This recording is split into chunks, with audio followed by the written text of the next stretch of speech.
Innal hamdalillah nahmaduhu wa nasta'inuhu wa nastaghfiruh wa na'udzu billahi min shururi anfusina wa sayyiati a'malina may yahdihillahu fala mudhillalah wa may yudlil fala hadiyalah wa asyhadu an la ilaha illallah wahdahu la syarikalah wa asyhadu anna Muhammadan abduhu wa rasuluhu alladzi la nabiyya ba'dah.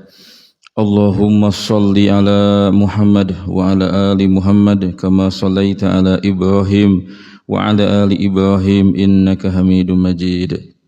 Allahumma inna nas'aluka ilman nafi'an wa rizqan thayyiban wa amalan mutaqabbalan. Amma ba'du. Bapak Ibu jamaah rahimakumullah. Alhamdulillah kita bersyukur kepada Allah atas nikmat usia, nikmat masih hidup, nikmat sehat walafiat. Di bulan Ramadan ini mudah-mudahan nikmat sehat yang Allah titipkan, yang Allah berikan kepada kita juga disertai dengan nikmat hidayah dan taufik, sehingga nikmat sehat yang kita miliki bisa kita gunakan untuk beribadah kepada Allah Subhanahu wa taala. Walaupun nikmat sehat itu adalah nikmat yang besar, nikmat yang agung, tapi kalau tidak ada hidayah taufik jadi tidak barokah, jadi terasa tidak bermanfaat. Jamaah rahimakumullah, tema kita pada subuh kali ini adalah tentang sukses Qiyamul Lail. Ini satu ibadah sunnah yang keutamaannya luar biasa. Setiap kita harus punya niat, harus punya tekad bagaimana berjuang menjadi ahlu Qiyamul Lail, orang-orang yang suka menghidupkan malamnya dengan ibadah. Tentu setiap kita sudah punya pengalaman tentang Qiyamul Lail ini, sebagaimana setiap kita juga punya cerita, punya pengalaman tentang ber-Al-Quran, tentang berinfak, tentang thalabul ilmi dan lain sebagainya. Nah, salah satu pengalaman spiritual, pengalaman iman, pengalaman rohani, pengalaman ibadah yang harus kita miliki adalah Qiyamul Lail. Nah, pada kajian ini saya ingin menyampaikan pertama arti atau makna dari Qiyamul Lail itu apa. Yang kedua, jenis-jenis dari Qiyamul Lail. Nah, yang ketiga adalah keutamaan dari Qiyamul Lail. Yang mudah-mudahan dengan 3 pembahasan tadi, motivasi kita untuk sukses Qiyamul Lail ini bisa on lagi, bisa bangkit lagi, bisa bangun lagi. Saya pribadi termasuk yang jatuh bangun untuk bisa konsisten Qiyamul Lail. Bahkan kadang berpikirnya pakai paket hemat sajalah Qiyamul Lailnya. Yang penting witirnya jangan tertinggal dalam setiap malam. Itu kan paket hemat dari Qiyamul Lail. Nanti kita bahas dari jenis-jenis Qiyamul Lail. Baik jemaah rahimakumullah, yang pertama adalah apa itu Qiyamul Lail? Apa itu Qiyamul Lail? Kata koma atau kata qiyam sebagai masdar dari koma itu dalam terminologi agama kita identik dengan ibadah salat. Identik dengan ibadah salat. Sehingga Qiyamul Lail itu ada yang mengartikan dia adalah ibadah salat di malam hari. Ibadah salat di malam hari. Ibadah salat sunat di malam hari. Tepatnya begitu. Dimulai dari ba'da Isya, setelah salat ba'diyah Isya sampai mau waktu subuh datang. Sebelum azan subuh berkumandang. Jadi durasinya panjang sekali. Ya kurang lebih kalau Isya beresnya 7:30, subuh 4:30, berarti kurang lebih berapa jam? Sekitar ada 8, 9 ya. Nah, segituan lah. Durasinya panjang itu. Nanti dibagi 3, ada awal malam, tengah malam, kemudian 1/3 malam akhir. Nah, dibagi 3. Walaupun ada juga teori dibagi 6 gitu. Kalau dibagi 6 saya nggak tahu berapa jam tuh. 1/6 pertama, 1/6 kedua, terus sampai 1/6 terakhir. Tapi teori yang paling umum adalah dibagi 3. awal malam, tengah malam, kemudian sepertiga malam terakhir. Ada juga yang berpendapat bahwa qiyamul lail itu adalah setiap ibadah yang dikerjakan di malam hari, tidak terbatas hanya kepada sholat sunat saja. Qiyamul lail bisa berarti adalah dengan baca Al-Quran. Qiyamul lail juga bisa berarti dengan thalabul ilmi, melakukan pengkajian agama di malam hari, dan ibadah-ibadah lain yang dikerjakan di malam hari. Jadi pendapat kedua ini lebih luas.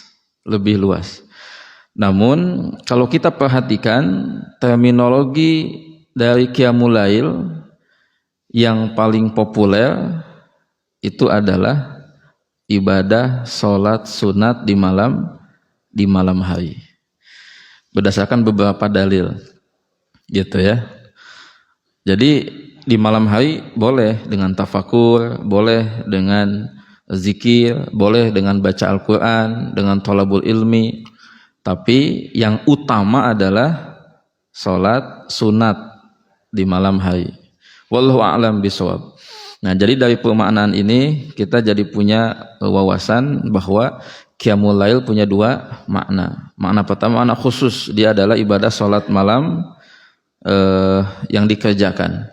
Yang kedua adalah maknanya umum, lebih luas, setiap ibadah apapun.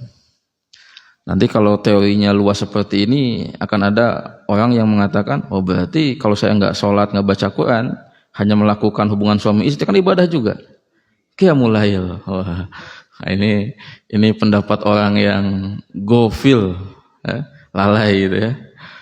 Sama seperti dulu ada yang bilang kepada saya, Ustaz, katanya ada hadis, engkau berjalan untuk memenuhi kebutuhan saudaramu itu lebih baik daripada i'tikaf. Ah udah, saya mau nemani istri aja belanja ya. Malam belanja gitu di 10 malam terakhir, nyari kebutuhan dia kan, nyari baju apa.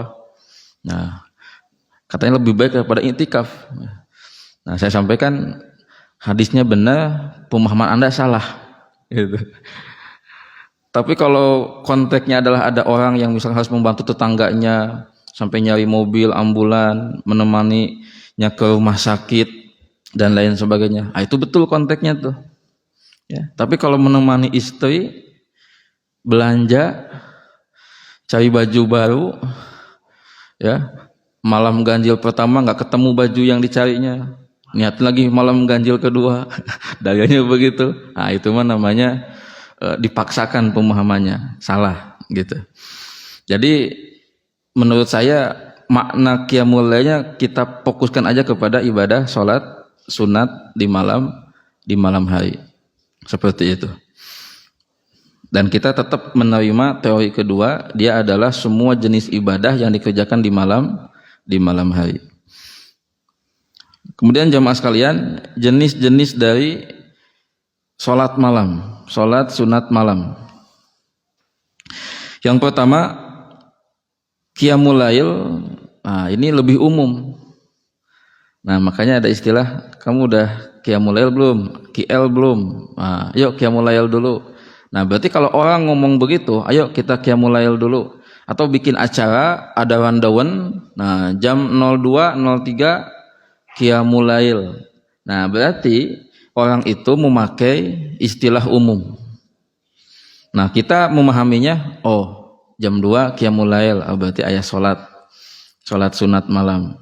Nah, dia pakai bahasa umum. Pelaksanaannya bisa di awal, di tengah malam, atau di akhir malam. Nah, jenis kedua adalah tahajud. Nah, tahajud. Saya pelajari arti dari tahajud dari beberapa literatur. Memang ada yang memahami tahajud itu diambil dari kata-kata hajada, yang artinya seseorang tidur atau melaksanakan sholat di malam hari, sehingga ada pemahaman yang mengartikan bahwa tahajud itu adalah sholat malam yang dilaksanakan setelah kita tidur dulu. Jadi pas kita tidur di awal malam, kemudian kita bangun, tidurnya mau setengah jam, 1 jam, kita bangun, nah melaksanakan qiyamul lail, itulah tahajud. Jadi ada yang memahami mensyaratkan adanya tidur dulu atau sholat malam yang dikerjakan setelah kita istirahat tidur dulu. Nah, jadi perbedaan antara qiyamul lail sama tahajud sudah mulai kelihatan. Kalau qiyamul lail dia sholat sunat malam, ini lebih umum. Dia bisa dikerjakan di awal, di tengah, di akhir. Kalau tahajud sholat malam atau jenis qiyamul lail setelah kita istirahat tidur dulu. Gitu. Kemudian yang ketiga adalah tarawih. Nah, tarawih ini adalah jenis qiyamul lail, salat sunat malam yang khas di bulan Ramadan. Jadi penamaannya ini menjadi penamaan yang khusus spesial karena salat sunat malam ini dikerjakannya di bulan Ramadan. Dan penamaan tarawih juga itu bukan penamaan sejak zaman Nabi, enggak. Baru generasi-generasi setelah Nabi itu mulai menamakannya tarawih. Dan diantara maknanya adalah dia nyantai, ada istirahat. Sehingga sholat tarawih yang sesuai SOP sunnah itu adalah sholat sunnah tarawih yang memang dikerjakannya itu tenang, tumak ninah, nyantai, nggak cepet-cepet, nggak gurung-gusuh gitu. Saya pernah ngikutin sholat tarawih yang 23 rakaat sama yang 11. Selesainya hampir sama gitu. Antara yang 11 sama yang 23. Kenapa coba? Karena yang ngikutin yang 20 plus witirnya 3, bacanya cepet. Kadang cuma satu ayat di rakaat pertama, nanti rakaat keduanya biasanya at-takasul ke bawah itu. Kadang ada surat yang diulang-ulang di setiap rakaatnya. Jadi selesainya beresnya sama dengan yang 11 rakaat. Saya pernah mengimami sholat tarawih, baru assalamualaikum warahmatullahi. Solo sunat tarawih. Jadi belum juga saya rehat gitunya. Kan imam kadang butuh istirahat lah, minum lah, mikir dari surat naon dibaca. Assalamualaikum. Solo sunat tarawih gitu. Nah, saya langsung coba ingatkan itu. Ini coba nyantai dulu. Bahkan di beberapa masjid itu ada yang memahami dan mempraktekkan tarawih itu habis per 2 rakaat itu bisa minum dulu, ngopi dulu, ngobrol dulu.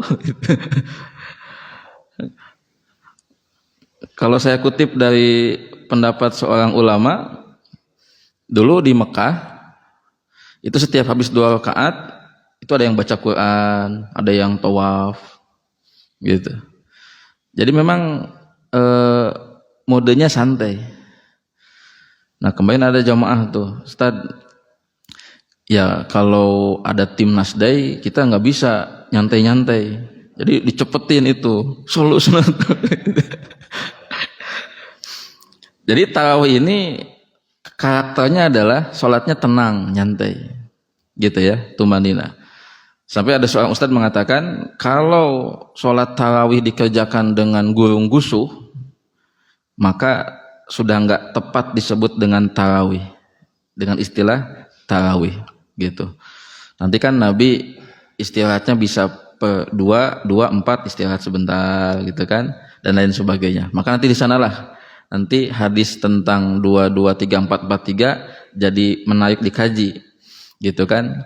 Karena 4, 3 itu ada yang memang tekstualnya begitu, kita memahaminya seperti itu. Ada yang mengatakan, oh mungkin maksud Bunda Aisyah adalah Nabi itu sholat 2, berdiri 2, nah pas 2 rakaat kedua berarti kan 4 rakaat, nah Nabi istirahat dulu sebentar.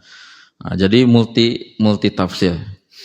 Nah, jadi tarawih ini adalah qiyamul lail yang khusus spesial di bulan Ramadan. Nah, yang menarik adalah perbedaan pendapat ulama tentang waktu afdol sholat tarawih. Saya temukan 2 pendapat. Yang pertama, sholat tarawih itu adalah qiyamul lail di bulan Ramadan yang dikerjakan setelah sholat ba'diyah isya langsung. Jadi setelah sholat isya, sholat ba'diyah, kemudian sholat tarawih. Dan inilah afdolnya. Dan inilah menjadi tradisi kaum muslimin. Gitu. Tapi jangan sampai Isya ba'diyah ente langsung tarawih. Nah, berarti orang ini belum paham tentang fadilah. Ba'diyah itu muakkadah. Jadi habis sholat Isya ba'diyah tarawih. Jadi ba'diyahnya jangan sampai ditinggalkan. Nah, pendapat kedua mengatakan sholat tarawih waktu utamanya sama dengan tahajud di sepertiga malam. Nah, sehingga konsekuensi dari pendapat kedua adalah boleh sholat tarawih itu diakhirkan, gitu. Nanti aja sepertiga malam. Nah, kalau pendapat pertama, enggak, sholat tarawih itu adalah sholat sunat malam khusus di bulan Ramadan dan waktu pelaksanaannya afdolnya ba'da Isya. Langsung dengan kaum muslimin sebagai Syiah. Nah, pendapat kedua, enggak, dia sama dengan tahajud. Jadi tahajudnya di bulan Ramadan. Nah, ini teorinya begitu. Waktunya kapan yang afdol? Sepertiga malam terakhir. Nah, dari jenis-jenis qiyamul lail, nanti juga ada witir, bagian dari qiyamul lail. Nanti witirnya ada 1, 3, 5, 7, 9. Satu rakaat jelas, polanya biasa, gampang ya. Nggak dibagi dua. 3 rakaat, ada 2 pola, 3 rakaat langsung. Kemudian 2 rakaat salam, kemudian 1 rakaat lagi berdiri. Yang penting jangan seperti sholat maghrib, 5 rakaat witir langsung 5 rakaat salamnya di akhir, 7 rakaat witir, 6 rakaat tasyahud awal, kemudian bangkit rakaat ke-7 salam. Witir dengan 9 rakaat, 8 rakaat, 1 sampai 8 tasyahud awal, 8, 9 berdiri lagi salam. Nah, jadi qiyamul lail banyak sekali. Ada tahajud, ada tarawih, ada witir. Nah, karena dia ibadah sholat di malam hari, nah ketika di Ramadan selalu muncul pertanyaan. Bagi orang yang berpendapat tarawih itu di awal waktu, di ba'da Isya, muncullah pertanyaan, boleh enggak tahajud? Gitu kan? Karena kan habis tarawih ini pulang jam 9, jam 10 istirahat, bangunlah jam 2. Nah, sebelum makan sahur boleh enggak tahajud? Dari pendapat yang saya pelajari, diperbolehkan sholat sunat malam lagi, asal tidak ada witir 2 kali, gitu ya. Tidak ada 2 witir dalam satu malam. Ya minimal bisa ada sholat sunat mutlak, syukur wudu. Bagi yang ragu, saya mah nggak ada tahajud habis taraweh, ya udah sholat sunat mutlak, sholat syukur wudu, daripada meninggalkan yang fadilah. Bangun teh langsung ke dapur, cileuh teu dibasuh, tangan teu dibasuh, langsung huap. Kan mendingan wudu, sholat sunat 2 rakaat, silakan niatnya bebas. Karena dalam malam dan siang itu ada sholat sunat mutlak. Sholat sunat mutlak itu ada pada malam hari dan ada pada siang hari sampai waktu zuhur. Dan pola sholat sunat mutlak itu 2 rakaat, 2 rakaat. Nah, sholatul laili masna, sholat malam itu 2 rakaat, 2 rakaat. Kan terasa barokahnya. Bangun jam 2, setengah 3, wudu dulu, sholat sunat 2 rakaat, kemudian istighfar, gitu kan, zikir, tafakur, mau baca Quran, barulah makan sahur. Daripada hudang, kemudian langsung ke dapur, masih ciganulia, gitu kan, ya can dibasuh, huap-huap, gitu, kurang barokah, gitu. Habis makan sahur, langsung rebahan deui, tiduran, bangun jam 6, lieur, jadi kurang barokah, gitu kan, kurang barokah. Nah, itu jamaah rahimakumullah jenis-jenis dari qiyamul lail. Ada qiyamul lail itu sendiri. Berarti kalau kita mengatakan, ayo nanti jam 2 kita qiyamul lail. Nah, itu masih bahasa umum tuh, ya, masih bahasa umum. Yang kedua, tahajud. Nah, ini mulai spesifik karena dilakukannya setelah tidur dulu walaupun sebentar. Nah, yang ketiga ada tarawih. Dia qiyamul lail khusus di bulan Ramadan. Saya cenderung kepada pendapat yang pertama. Dia dilaksanakan ba'da Isya. Ya, ba'da Isya. Karena sebagai syiar dari kaum muslimin. Tapi tetap ada pendapat kedua yang kita juga menghormatinya. Dia seperti tahajud dan dia tahajudnya di bulan Ramadan dan beliau dikerjakannya di akhir malam. Dan kita merasakan ada perbedaan atmosfer kan kalau kita tarawih bareng di masjid sama di rumah sendirian.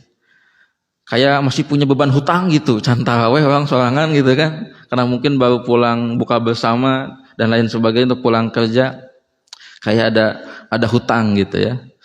Nah, yang keempat adalah adanya sholat witir. Nah, jamaah sekalian, kalau kita belum bisa tahajud ya, nah maka witir minimal kita jaga.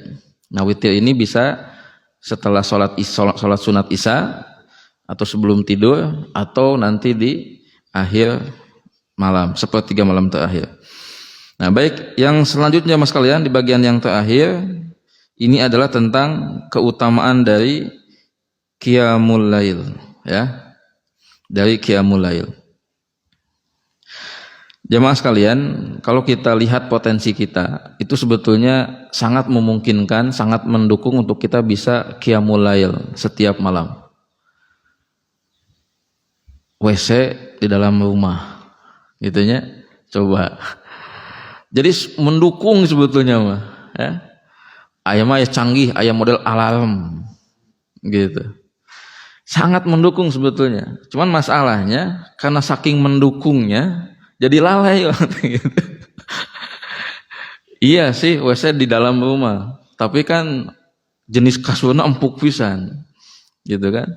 Jadi di satu sisi kita punya sarana yang mendukung, tapi di saat yang lain juga kita diuji dengan banyak fasilitas duniawi yang membuat kita lalai. Salah satu kritikan yang saya baca dalam beberapa riwayat itu kan menghabiskan malam dengan tidur. Sampai ada ungkapan jifatun bil laili wa himarun bin nahar. Janganlah kamu menjadi seseorang yang diumpamakan bangkai di malam hari dan keledai di siang hari. Maksudnya apa? Bangkai di malam hari, tidur aja, menghabiskan semua waktu malam dengan tidur gitu. Dan keledai di siang hari, hardolin di siang hari itu. Cuman dipikirnya itu masalah dunia saja, dahar saja, kesenangan dunia. Pas malam jadi bangkai. Jifatun bil laili wa himarun bin nahar. Ini dikecam pola hidup seperti ini. Tapi tantangan sekarang itu bukan tidur ujian qiyamul lail itu. Gitu. Tidur masih ada. Apa tantangan orang bisa sukses qiyamul lail? Handphone. Coba ada yang kuat berjam-jam ya. Ari puguh masih tenan naon, maksud puguh teh belajar ngasilin duit ya, walaupun nanti tetap ada koreksi, ada kritik. Ini mah tepuguh gitu, sampai tengah terasa udah 2 jam 3 jam, karena kan handphone ini dia punya sifat jadi orang bikin ketagihan, jadi candu gitu. Televisi gitu, bagi yang suka nongkongan itu yang menjadi tantangannya, bukan hanya tidur. Pak, gimana qiyamul lailnya satpam, orang yang ngeronda? Nah, ini menarik. Jadi ibadahnya satpam, ibadahnya orang yang ngeronda itu bukan sholat malam. Kecuali mun aya satpam tiluan, ngarondaan opatan bisa gantian. Karena kalau satpamnya fokus ibadah sholat jeung baca Quran, kabobol tah, kecolongan itu. Jadi masing-masing orang itu punya ibadah sesuai konteksnya. Apa ibadah satpam di malam hari? Yang menjaga keamanan. Nanti bisa sambil zikir mutlak dan lain sebagainya. Nah, kalau ada timnya beberapa orang, aduh, saya masa teu afdol mun malam teu salat teh, asa kurang mensyukuri nikmat malam, ya udah gantian. Gitu.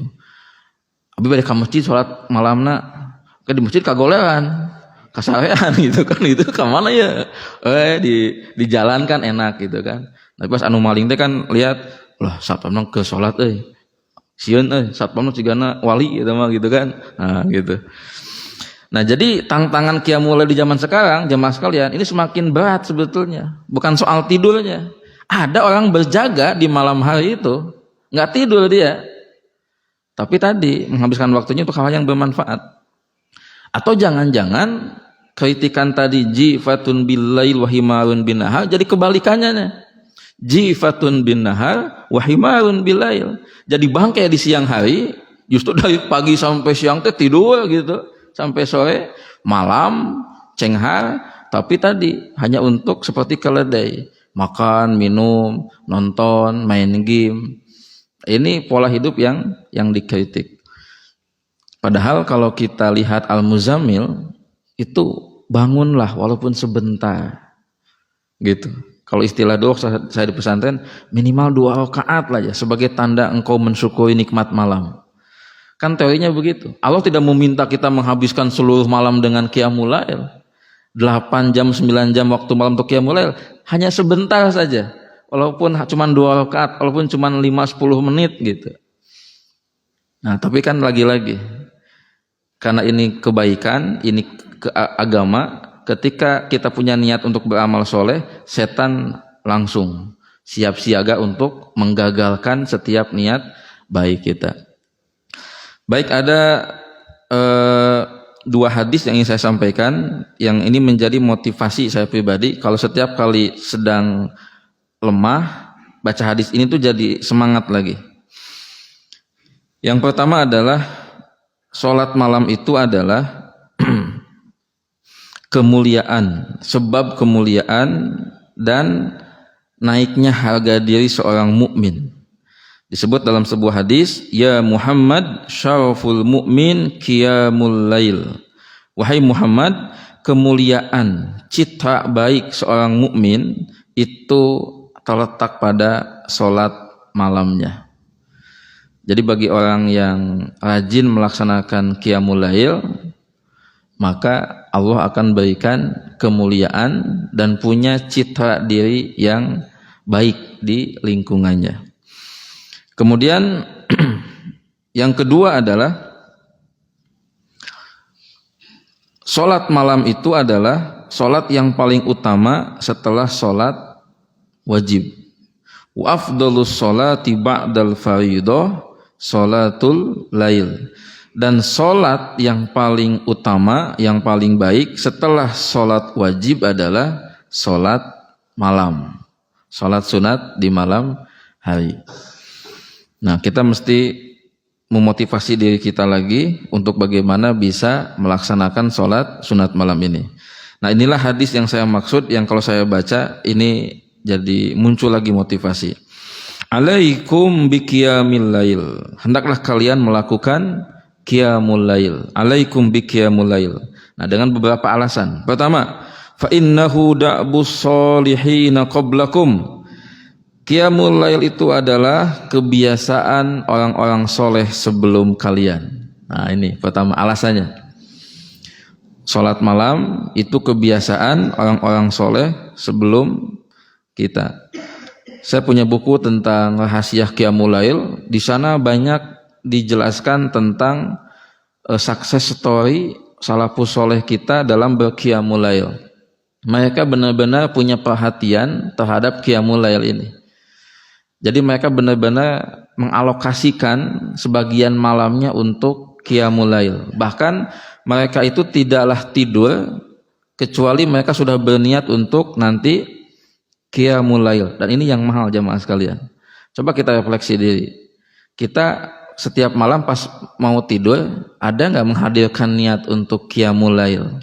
Atau minimal untuk mau witir di 1/3 malam terakhir? Yang paling minimal kan niat besok aku mau subuh ke masjid. Ini yang mahal niat ini. Saya memberikan analogi tentang contoh niat adalah seperti orang yang suka nonton bola, kemudian dapat kabar, "Oi, jam 2 ya Liga Champion." Nah, dia langsung tuh pasang niat setelah tahu ada informasi, ada berita. Jadi pas dia sebelum tidur itu udah langsung pasang niat. Kayak jam 2 udah nggak? Aya kesebelasan favorit nih mau main. Nah, kayak gitu perumpamaannya. Ketika Allah ngasih perintah, kemudian Nabi ngasih kabar gembira tentang keutamaan qiyamul lail. Nah, harusnya idealnya kita memunculkan niat nanti mau qiyamul lail lah gitu.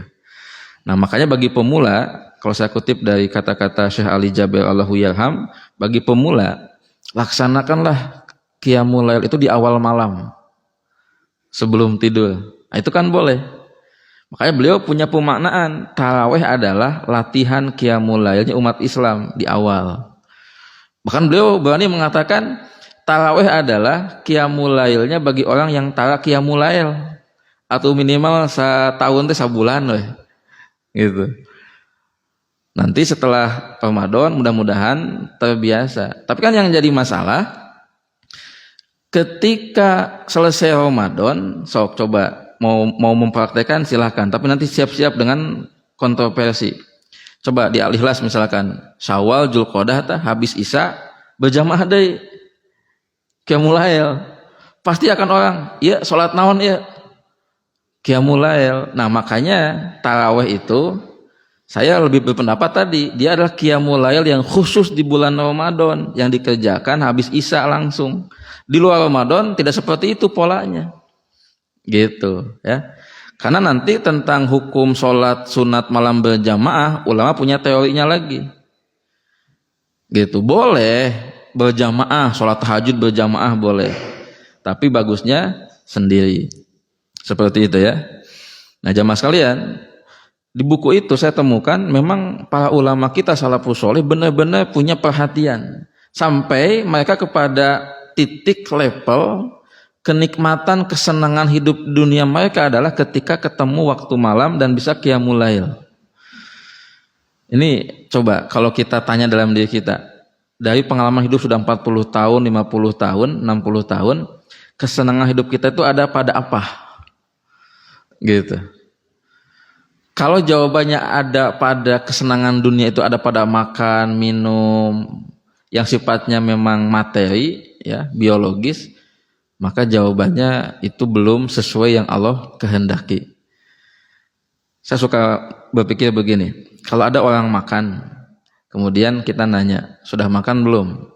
Sudah. Apa pertanyaan setelah makan? Pertanyaan yang membuat itu menggambarkan makannya berkelas, berkualitas atau tidak. Kalau pertanyaannya udah makan belum? Sama apa makannya? Itu belum berkelas tuh pertanyaan itu. Tapi kalau muncul pertanyaan, nikmat deh. Tah, itu mulai itu. Berkelas, berkualitas. Kita udah sholat, baca Quran, tarawih udah mau 15 malam nih. Nah, kalau pertanyaannya berapa rakaat itu belum berkelas sebetulnya, ya. Tapi kalau pertanyaan ini nih, kumaha nikmatnya baca Quran, nikmatnya tarawihna, tak itu berkelas ta. Terus kumaha jawaban apa? Itu masih diungkapkan. Nah, itu mah tinggal rasa pribadi hungkul. Gitu. Makanya kata Nabi, banyak orang yang qiyamul lail, tarawih, tahajud, tapi mereka tidak mendapatkan nilai pahala kecuali hanya cangkel, hanya nunutan, hanya tunduk. Berarti mereka kurang menikmati dari qiyamul lailnya.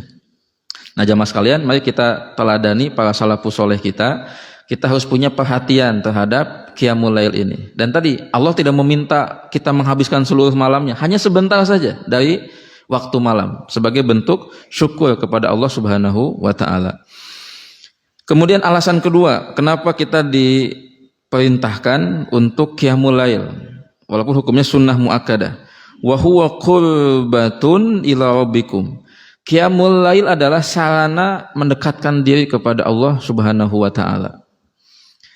Kita punya pengalaman yang sama. Walaupun kita belum konsisten istiqomah qiyamul lail setiap malam. Ada seperti apa ya? Kedekatan, ada spiritual journey yang kita rasakan benar-benar beda gitu. Ketika kita bisa qiyamul lail kemudian mengisi dengan doa, zikir, tafakur. Itu beda gitu. Nah, cuman kan kita ini kenapa ketika kita mendapatkan kenikmatan di sana kita tidak berpikir mengkonsistenkannya. Gitu ya. Kemudian wa mukaffirul lisayyi'at, dan dia adalah penggugur dosa, penghapus dosa. Nah, ini yang menjadi alasan kenapa qiyamul lail dianjurkan kepada kita. Wa min hatul ismin, dan dia menjadi pencegah dari kebiasaan buruk dan dosa. Kalau yang tadi yang poin ketiga adalah penggugur dosa, nah yang terakhir dia adalah menjadi pencegah dosa. Nah, dari hadis ini saya mengambil kesimpulan qiyamul lail itu bisa menjadi terapi, psikoterapi bagi orang yang punya kebiasaan buruk, kebiasaan dosa. Jadi dengan izin Allah, dengan rahmat Allah, tahajud yang dia kerjakan, qiyamul lail yang dia kerjakan itu bisa mencegah dia dari perbuatan buruk, perbuatan dosa.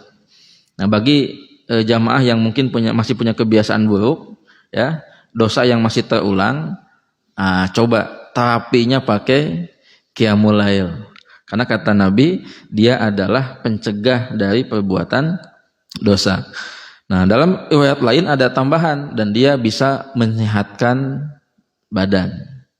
Menyehatkan badan. Ini kalau kita sudah dibibita sama kabar gembira ini, harusnya kita termotivasi.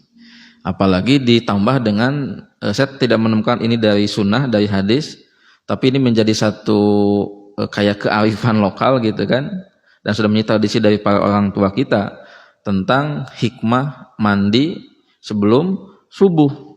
Jadi kan luar biasa, sebelum qiyamul lailnya kita mandi dulu, terus qiyamul lail, betapa akan sehatnya diri kita.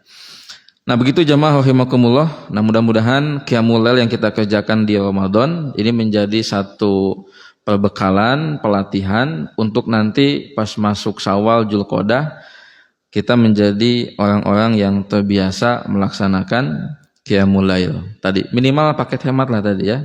Witir gitu ya. Witir bisa sebelum tidur ataupun di sepertiga malam terakhir. Witirnya coba dijajal yang tadi 3 rakaat, 5, 7, 9. Jadi ada sunnah-sunnah itu minimal kita sudah melaksanakannya walaupun sekali seumur hidup. Nah, itu istilahnya. Jadi kan ibadah itu ada yang punya pemahaman sekali seumur hidup ya. Coba apa ibadah yang sekali seumur hidup? Sebetulnya mah jangan niat begitu, terlalu pelit kitanya. Kurban, mendingan sekali. Kali itu mah anggus semualah. Pas tanya sama DKM, Pak mau kurban deui? Kan sekali seumur hidup. Jangan begitu, pelit. Umroh cuman sekali, alasannya sekali seumur hidup. Jangan, niatin lagi. Setahu saya cuman ada satu ibadah sekali seumur hidup. Hitan, disunatan. Ya. Nikah bisa gagal, nikah lagi. Ayo disunatan mah tuh bisa. Ibadah 2 kali sama ya. 2 kali disunat gitu kan. Bahaya itu. Ya. Baik, demikian jamaah rahimakumullah ya, semoga menguatkan dan menambahkan wawasan kita tentang qiyamul lail ya, dan kita diberikan hidayah taufik untuk menjadi orang yang menghidupkan ya malam dengan ibadah salat. Wallahu a'lam bishawab. Subhanakallahumma wabihamdika asyhadu an la ilaha illa anta astaghfiruka wa atubu ilaik. Walhamdulillahirabbil alamin. Wassalamualaikum warahmatullahi wabarakatuh.